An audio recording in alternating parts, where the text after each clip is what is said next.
Giovanni. I am 32 years old, and I'm from San Diego, California, and I use PrEP. My name is Michael Delaney. I got HIV when I was 2008.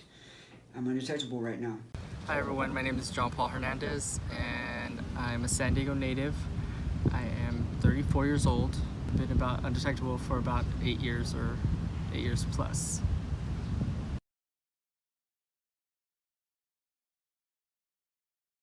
I have healthy sex. Just because I use PrEP doesn't mean I don't use condoms. PrEP only prevents HIV, and so I also use condoms when other people.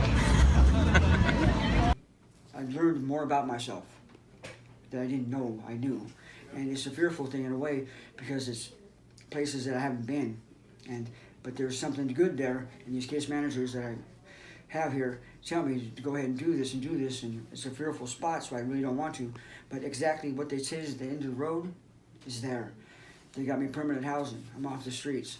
I think the main reason that I take care of myself, I know the main reason why I take care of myself is that I've learned to love myself through all the ups and downs that I've been through, especially living with HIV and learning how to manage a lifestyle being HIV positive. That would be my main reason. And then as time has gone on and I've learned to love myself, just creating a career for myself, advocating for others, spreading the message, educating, as well as, spending time with my family and just living a life that I was meant to live, no longer in fear and no longer with stigma.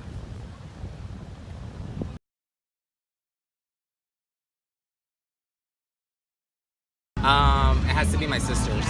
My sisters are my role models. They always look after me, and they always try to push me to be best in anything.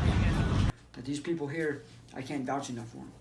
Family Health Center in San Diego, I cannot vouch. I got every services I go to is with these people.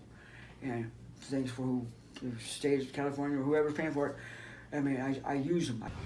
I would say my first person actually to thank is AJ Johnson at the UCSD Mother-Child Adolescent program. He started off as my case manager and also was one to really encourage me when I said I wanted to share my story and either educate, help prevent, or help other people feel related to surrounding the whole topic of HIV positive.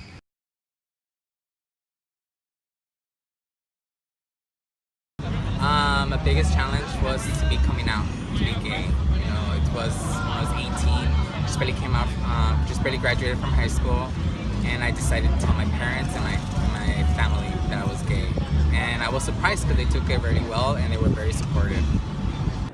I've learned a lot from my addiction and from my sobriety time, and my sobriety time outdoes my addiction time. I was using speed for methamphetamine for about 27 years, less I was in prison. And I didn't use when I was in prison. I was in prison for narcotics. And that's the only thing I have on my record is narcotics. I was a sick individual. I loved to get high, and I just about did anything for it. One day I just got rat poison. It was cyanide poisoning, and that woke me up. That was the worst day of my life because nobody helped me. It was Halloween 3 years ago. And I called 911 7 times. I won't tell you too much about it. They didn't answer the call. The dispatcher didn't answer me. And I was dying. I was 4 hours from death when I finally made it to the hospital the next day. And that woke me up. That brought me to Family Health Centers of San Diego. I never realized how much that I didn't understand or know what self-love was. And in facing the things like becoming HIV positive and then going into recovery and fighting the drug addiction, over the years, going in and out of recovery for 10 years, struggling to kind of maintain compliance with my medication and going to my doctors regularly and getting lab work and all that stuff.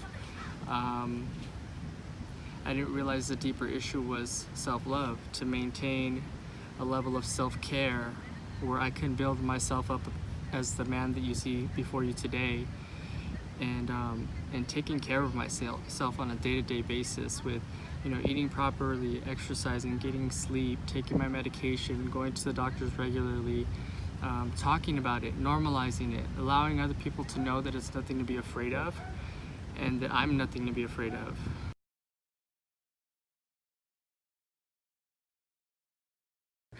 I'm learning by this HIV. I go to the computer and I punch in every year, every month, the updates, because it changes. You know, I got this PrEP coming out here. That's the best thing going, I think, for a person that's negative and positive. I mean, that's the best thing. I don't even know too much about it, but it's 99.9%. You're not going to catch it. That's good, you know. And then it's a good thing about us to have it. That we're undetectable. We can't pass it as easy no more either. So. You know, I've shared about overcoming some things, especially that inner struggle with myself of learning to love myself and accepting it, not only internally but externally with the world. To believe in something higher than myself has really saved me and has also really empowered me. And even when I speak to people, I speak from the heart, and I know that it's coming from a place that's just higher than my own will. It's that desire to want to love and share in love and share in a common message and share in the humanity that we all share. Go with where your heart leads you, and usually the higher power will guide you. So.